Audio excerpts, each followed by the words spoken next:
we are in Back to John as we're jumping into. If you're new with us, Back to John, we are going through the Gospel of John verse by verse, and we're all the way down to John 13. But don't worry, you don't have to be caught up. We'll catch up to everything you need to know. But in John 13, we're looking at, and we've been stepping into the last couple weeks, the last few hours or last few days of Jesus' life. Up to this point, you've seen like John all the way through chapter 11 is a few years of time. And like the last 8 and 9 chapters are just a few days, right? There's been a lot of time focusing in on the last few days of Jesus' life and him leading up to the cross and, spoiler alert, dying. He comes back. I know, it's crazy. It's a whole thing. It's like better than a Marvel twist. He comes back. And but I would argue that what somebody says at the end, especially when they know it's the end, right? If someone you loved was on their deathbed and they said something to you, they're like, hey, I need you to listen. Here's what I want to tell you.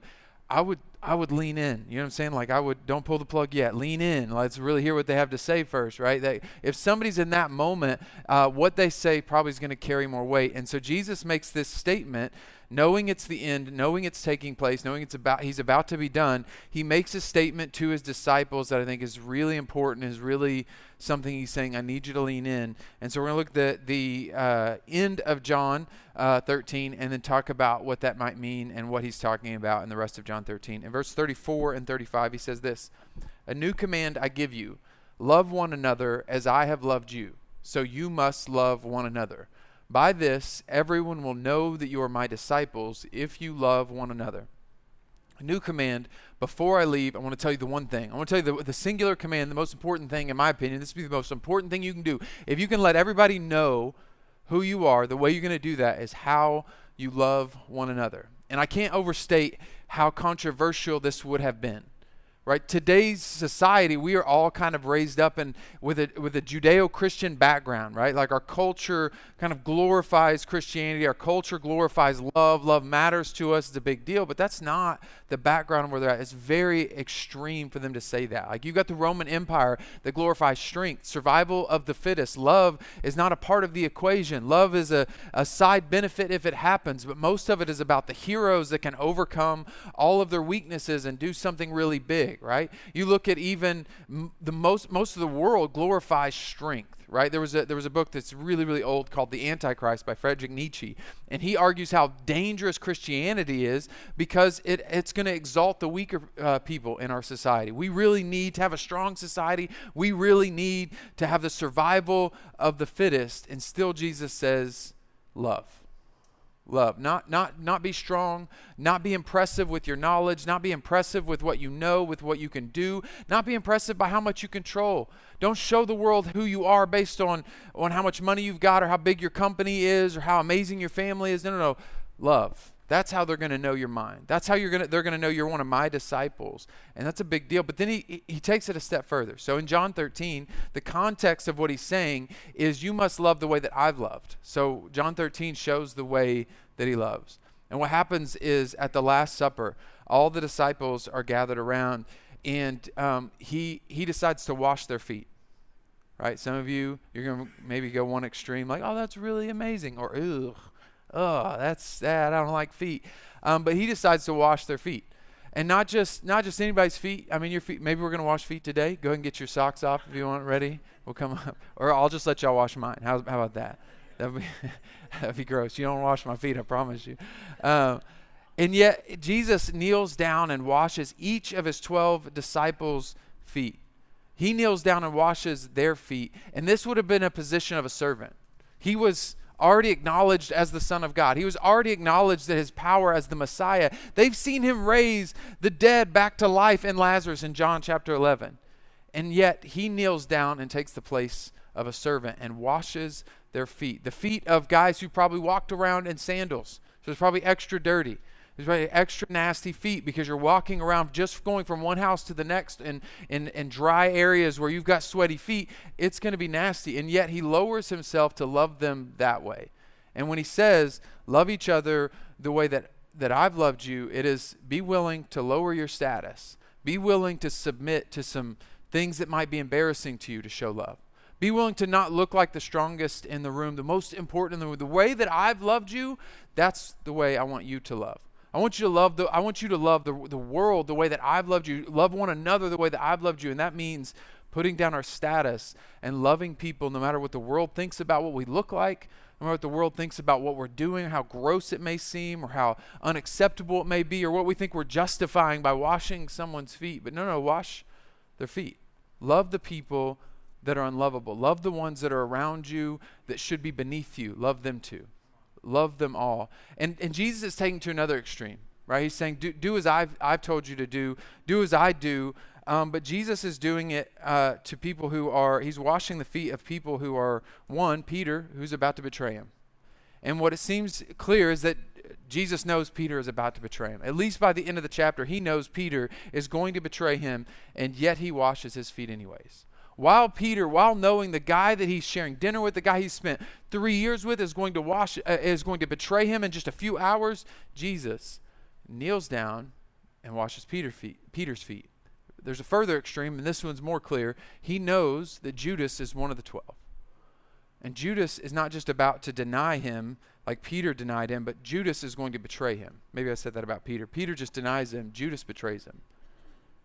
Peter just gets scared and runs off, but Judas full on betrays him. Judas sells him out for 30 silver coins. And Jesus knows that, and he doesn't skip over. He's not like, well, I'm not washing those nasty things next, No. He washes the feet of the guy that he knows what's about to take place is he is going to wash his feet. And what that tells me about who Jesus is and the way that we're supposed to love is that our love cannot be determined by circumstances. We can't choose to love when it's convenient or when the people we're looking at look like us or act like us. This is easy. Jesus talks about it. It's like it's really easy to love those who love you back. It's really easy to love those when you get a pat on the back for loving them. It's really easy to hopefully love your kids. Not all the time, but most of the time. It's really easy to love your kids because you know there's something in it for you. Them growing up and being healthy adults and having a healthy family. That you want grandkids that are healthy. So you want to love your kids. There's something to get out of it. It's different when you know that you have to love people no matter the circumstances. If they're going to betray you, if they're going to stab you in the back, if they're going to deny you, if they're going to treat you poorly, you don't let your love be determined by your circumstances, but you love anyways. And there's two extremes here that I see. Two different personalities, two different ways about going about life. One is Judas, who is about to betray Jesus, the guy he spent 3 years with. And then there's Jesus, who's unwilling to betray you even when he knows your heart. Unwilling to turn his back on you even when he knows what's really at the core of you. And so today I would kind of argue that there may be two paths to take. That there's two directions and two progressions that you are going towards in your life, and I would challenge you to take the progression towards Jesus. See, Judas, I think, is a progression.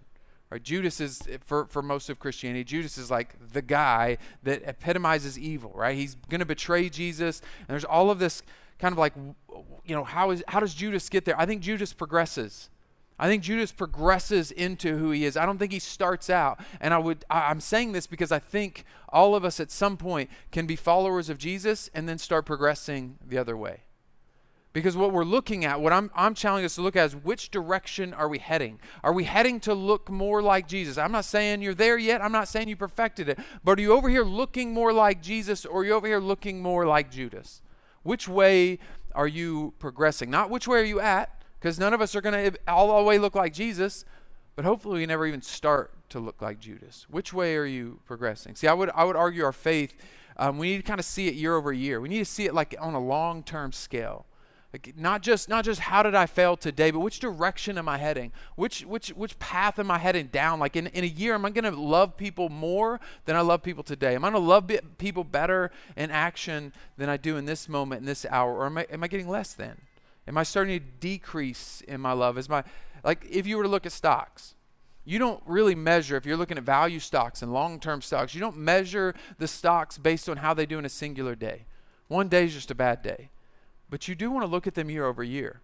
And while the stock may have started down here, if you start to notice that over a year, it would take a dip and then it would come back up and take a dip and come back up. But year over year, you hope it's gaining some percentage, that it's increasing, that it started down here and then it grew into this. And that's the kind of progression I'm talking about, where we look at a long-term plan, like, where's my path headed? Not did I have a bad week, not did I have a bad day, but like long-term, am I progressing towards becoming more of something? And see, I think Judas was progressing. We've already seen in earlier verses where Judas is stealing from the money bags. And I've spent a lot of time trying to think about the motives of Judas. Like, what gets you there? How do you get there? And early on in my faith, I think I just thought Judas was just evil, that he was just a bad guy. And the more I live, the more I realize that evil doesn't see themselves as evil. Evil always has justifications for its behavior. Evil thinks it's justified and creates terrible arguments to justify its bad behavior. Hating people, there's justifications for it. And people make good arguments and logical arguments on why they do terrible things. And still it's wrong. Still it's evil.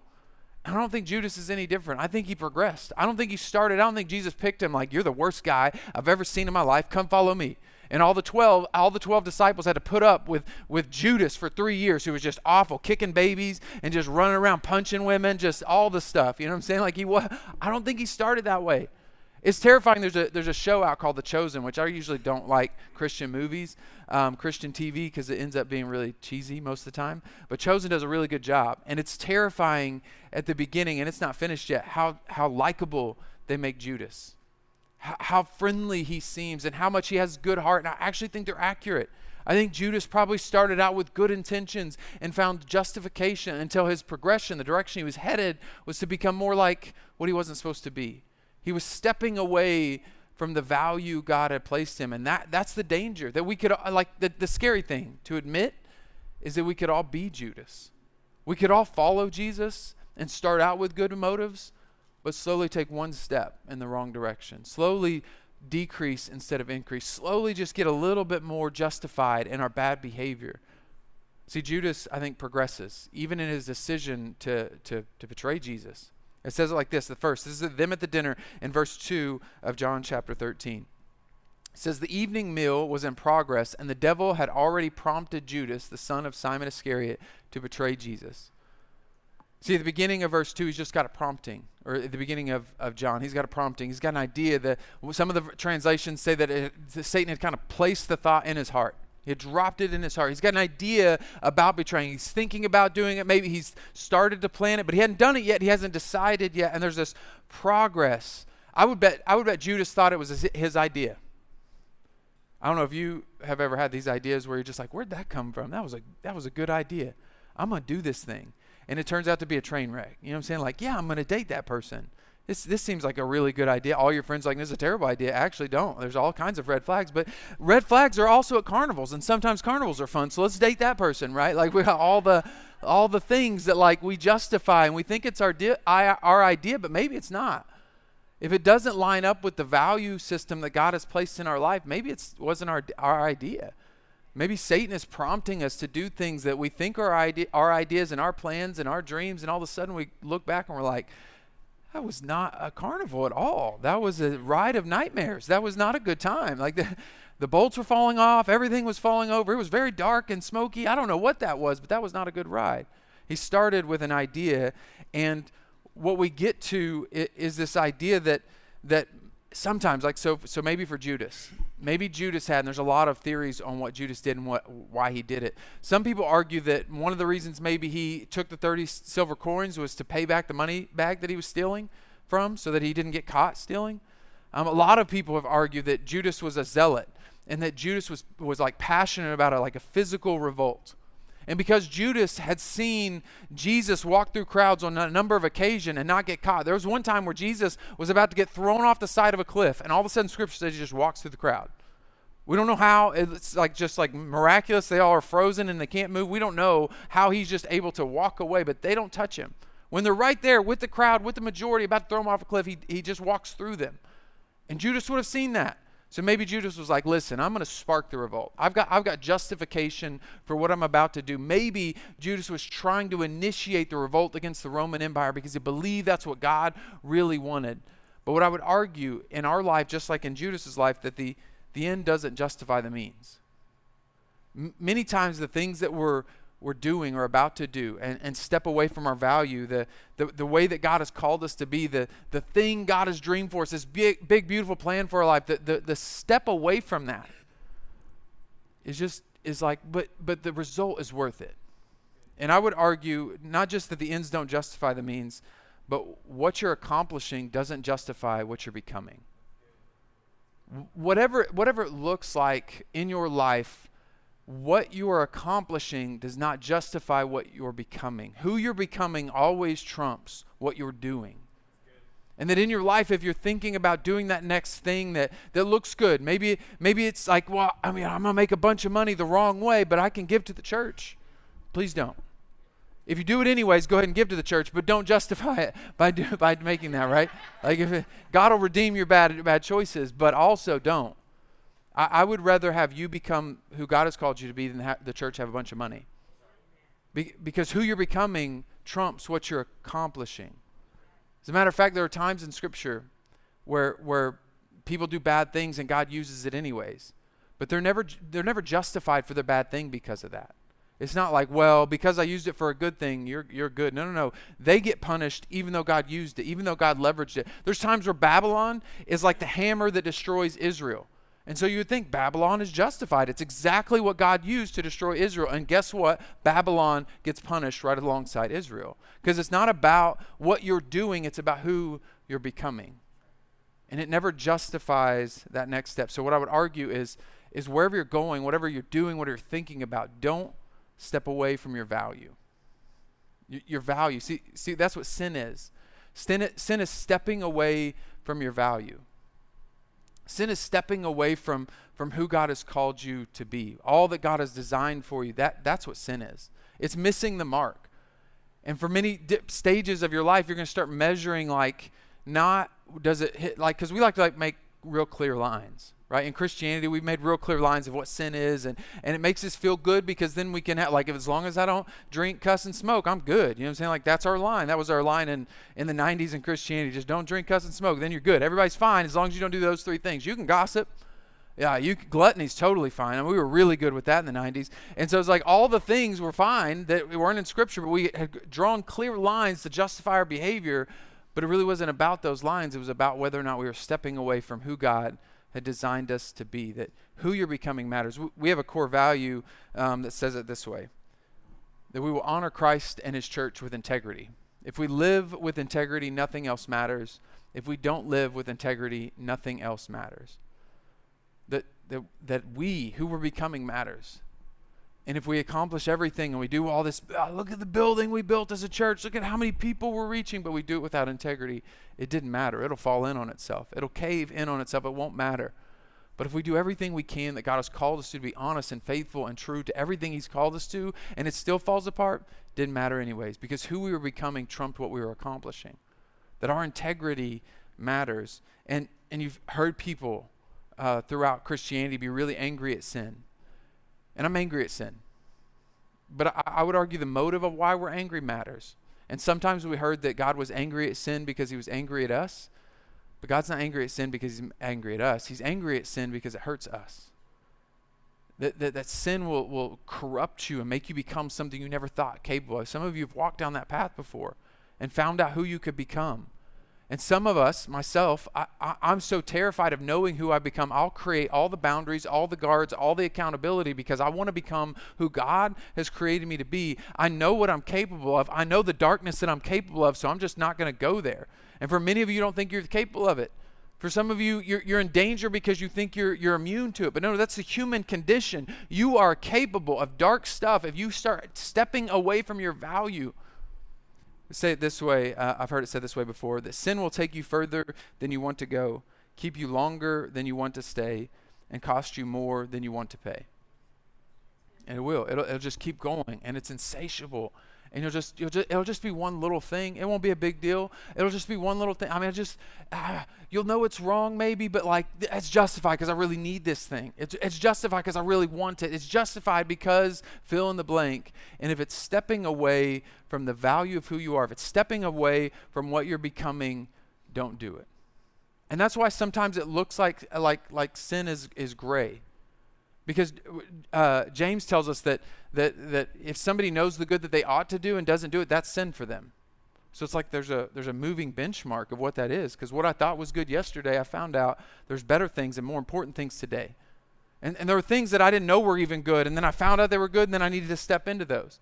And for some of you, you're going to start seeing, hopefully today, you're going to start seeing the progression of what you're called to be. And the way that you're headed, you're going to look at a long-term view. Am I heading towards my value in God, or am I heading away from my value of God? Am I turning more into Judas, or am I turning more into Jesus? What am I heading towards? Not did I perfect it. I'll just give you kind of an extreme example. If you were somebody who had a lot of trauma in your life, and you ended up addicted to meth, I would tell you to head towards your value in Christ. And the first thing I would want you to do is get away from the meth. It's going to destroy you quicker. It's going to shorten the time that you have to get closer to God and become valuable in Him. Get away from the meth. And if you stop doing meth and you were smoking like a chimney, just all the time smoking, a pack a day, 2 packs a day, whatever it was, and you were cussing like a sailor, I would say get away from the meth. Stay away from the meth as long as you can. And maybe down the road we can work on the cussing. Maybe down the road when we've done some trauma therapy and you've worked through some stuff, you can get away from that. But I would celebrate the fact that you are heading more towards your value. I would celebrate that. I'd be like, look at you, you got rid of that one thing and now you're going to therapy and getting help for who God has called you to be, and you're working through some of your past. Let's go. I would celebrate that. I would be so excited for all that God is designing in you and the future that you had. But if one of my pastors was here and they were smoking like a chimney and they were cussing like a sailor, we would have some really hard conversations, because I know how I hired them, I know who they are, and I would see that they're progressing a different route. They're heading down a different direction. And you would think that means like sin is different. No. Sin is subjective only in the sense of the direction you're heading with it. If you're getting more sin out of your life, keep going that route. If you're getting more sin in your life, stop it and turn back around. That's what I would celebrate, because sin will consume you. The direction you're headed in your life of who you're becoming matters, and eventually it will be so all-consuming you can't get away. And here's how it progresses for Judas. In verse 27, it says this: as soon as Judas took the bread, Satan entered into him. So Jesus told him, what you are about to do, do quickly. Jesus no longer tries to stop him, because at some point, who we're becoming is who we are. At some point, we get to a place where Scripture says that our heart is calloused and we can't hear the voice of God. We get to a place where we're so possessed by our sin, we're so consumed by all that we have now become, that we can't hear anything else. That's just who we are. We are just now Judas. And I believe in demon possession. I believe that exists and that can happen. But from a practical standpoint, like, that's going to happen. But from a practical standpoint, sin will just consume you.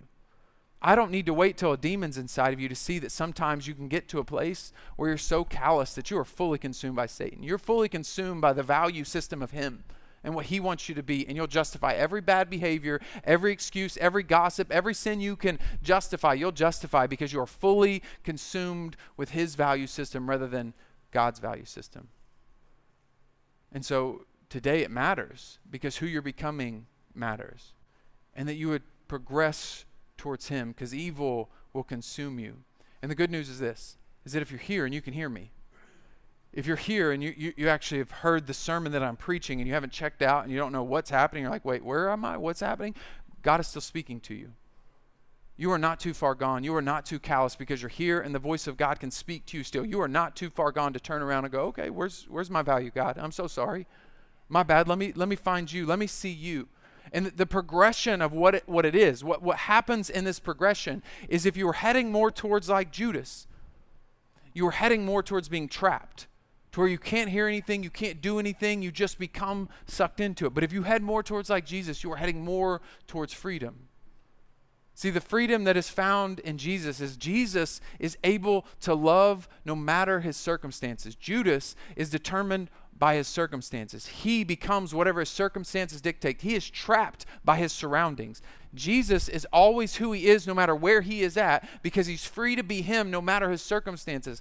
The life of Judas, the becoming of the value of sin and this world, that is a value system that will trap you, that will suck you in, that will keep you locked down. The value system of Jesus, to love and to choose to love no matter who you're around, is the value system of freedom.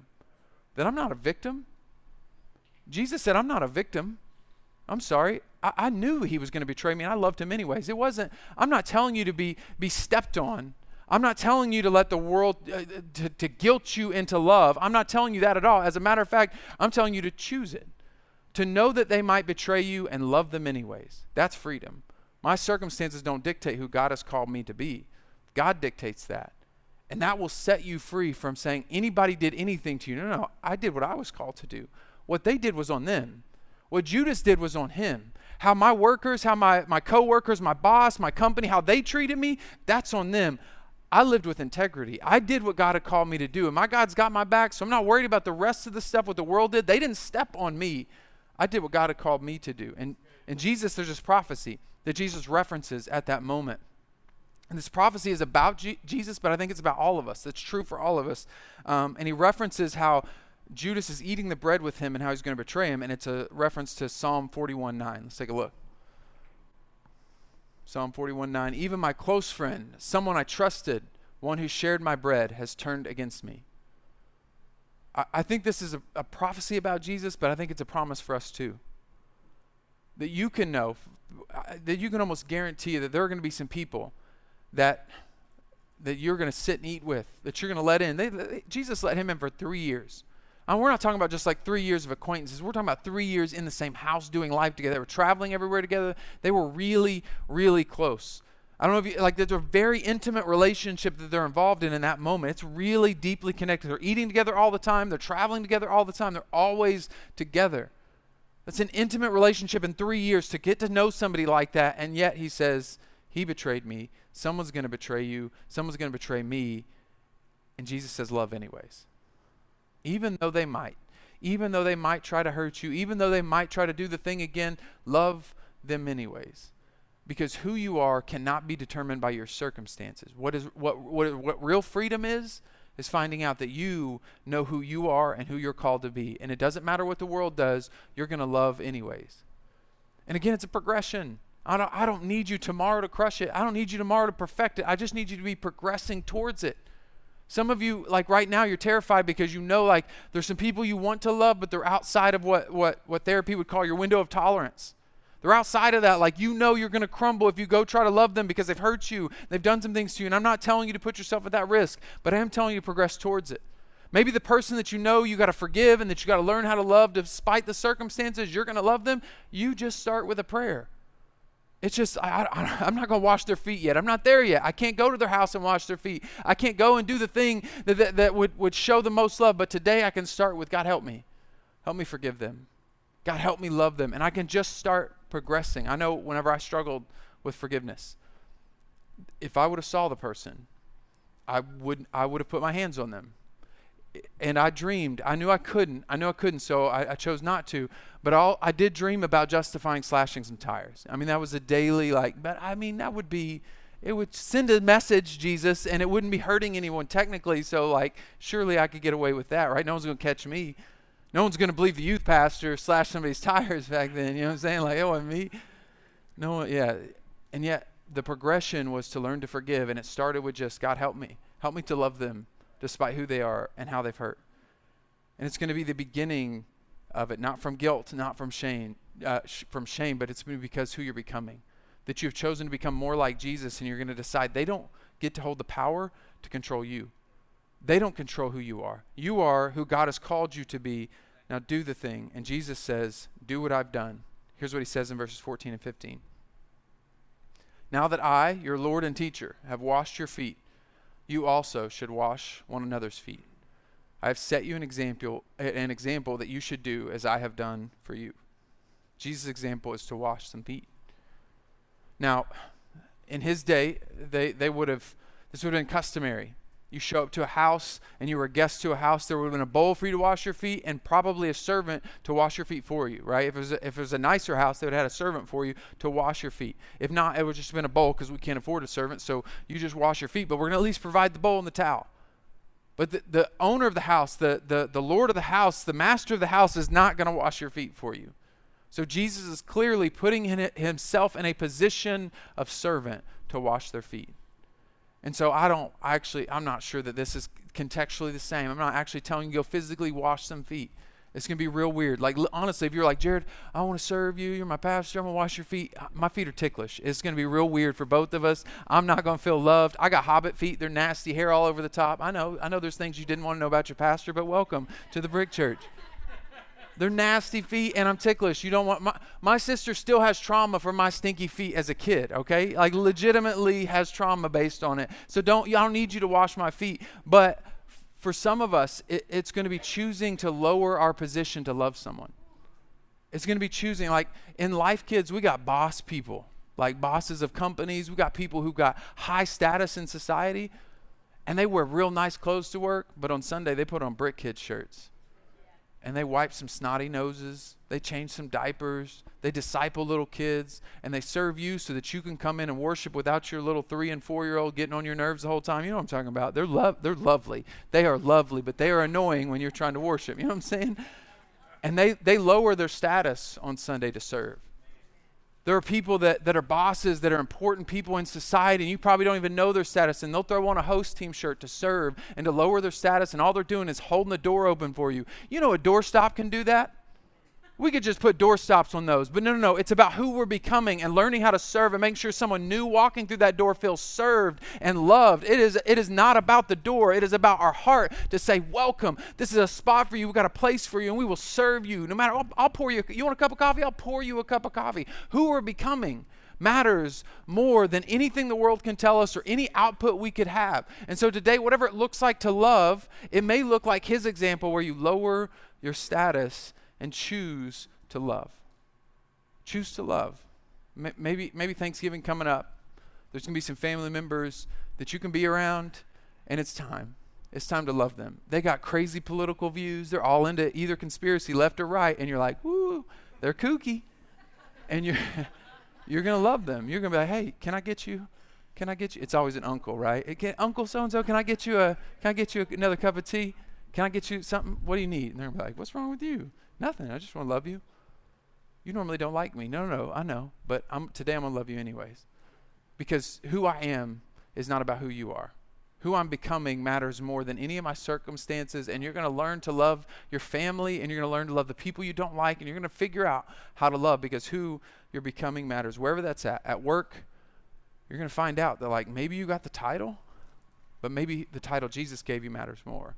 And he called you to serve. And so you might be the boss, and you're going to learn how to serve and love people in a healthy way. And you're going to love them well, because who you're becoming matters. I remember years ago, a time when my grandfather was a pastor. And this is the time where I had the most difficult forgiveness that I just talked about previously. My grandfather was a pastor. And there was just like perfect season that was set up for me, that I got to step away from the church, and there was a guy coming in that was going to take over the church, and my grandfather had a really good plan to like take 2 or 3 years to develop him up and help him like hand off the church in this smooth transition so I could leave and go do some traveling, do some fun stuff, and the church was taken care of. My grandparents could finish ministry strong at 82, 83 years old, because they didn't know how to retire. I don't know why you're still 82, 83. They were still going. They were still planning on retiring. So it was this really cool moment. And then the guy lasted, 3 or 4 months. And he was like, I don't want to wait. I want to pastor now. I want to lead it now. And so he left and split the church. From his take, he didn't split the church. From his take, he's like, I didn't tell anybody to go. I told them there would be a position available for them if they were there, but I didn't tell anybody. I told people to stay. But if you don't stay, let me tell you, you can be my youth pastor. If you don't stay, let me tell you what we can do together. But I didn't, he kind of washed his hands clean of it. And that was the one. That was the one for me, to watch how he had manipulated situations, and watched how he had spoke things about my grandparents that weren't true. And people that my grandparents loved, and people that had been there for years with my grandparents started to believe things about them that I knew weren't true. And I couldn't convince them otherwise. And they just believed these things, and I was like, I want to slash your tires, I want I want to choose to become something else for a little bit, right? I can come back from it. And my grandfather, it was it was like the second darkest season of my life. It was just hard to watch people I loved step away, and it split the church. Neither one of these churches exists at this moment because of that choice. It was a really difficult season to watch and try to help my grandparents finish ministry strong and help that thing try to survive. And my grandfather at one point decided he was going to go over and wash that man's feet. I was like, that's a weird thing to do. Not just because it was a weird thing to do, but because the guy didn't think he did anything wrong. So like he was going to walk to the door with another minister friend who would be like, hey, I forgive you, and I want to wash your feet. I was like, the guy's not going to, what do you mean? Why would he even let you wash his feet? He doesn't think he did anything wrong. And in Christian circles, we know what that means, right? Like this is a way for me to let you know that you are wrong and I'm better than you because I'm going to be like Jesus washing your feet. So I'm like, that's not going to come across well to him. He's going to think that you're like one-upping him and serving. It's not going to happen. Some way, somehow, he went over there.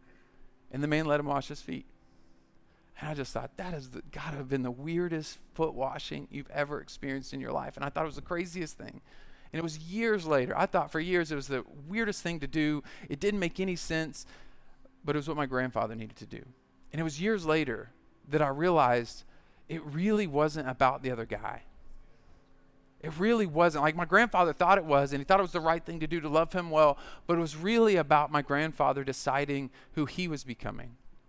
That he realized God had placed him on his heart to do something difficult and love someone that was difficult to love, and that was the act that let him forgive and let him release it and decide to go, I will love you despite the circumstances, despite your betrayal, despite you stabbing me in the back, despite you hurting families I love and getting them to betray me as well. Despite all of that, I will love you despite my circumstances, despite our circumstances. It was really about who he was becoming, not just about the act. And so for many of you, this act of love, this choice to serve, this choice to wash someone's feet metaphorically, it's going to be a way in which it's you deciding who you're becoming. You won't know all the right ways to love people. People are hard to love. It's complicated. But all you can do is your best. And know that it's not about how they received it perfectly or what they did. It's about who you are becoming in the process to choose to love people despite the circumstances. And what I believe is that God will set you free. I believe God will set you free and help you to live in a freedom that is not determined by your circumstances, but love determines who you are. And you will continue down the progress of becoming more and more like Jesus. And what I challenge you to see is that Jesus told us, like, hey, they're going to know you this way, that you love one another. So I would challenge you to fight with everything in your being to let them doubt everything about you, but never let them doubt your love. Let them question everything about your ideas and your life and what you drive or don't drive or what house you live in, what neighborhood you live in. Let them doubt everything about your belief system, whether your theology is accurate or not. Let them doubt everything about you, but do everything you can to never let them doubt that you love. That no one changes you because you've been changed by Jesus. Let's pray.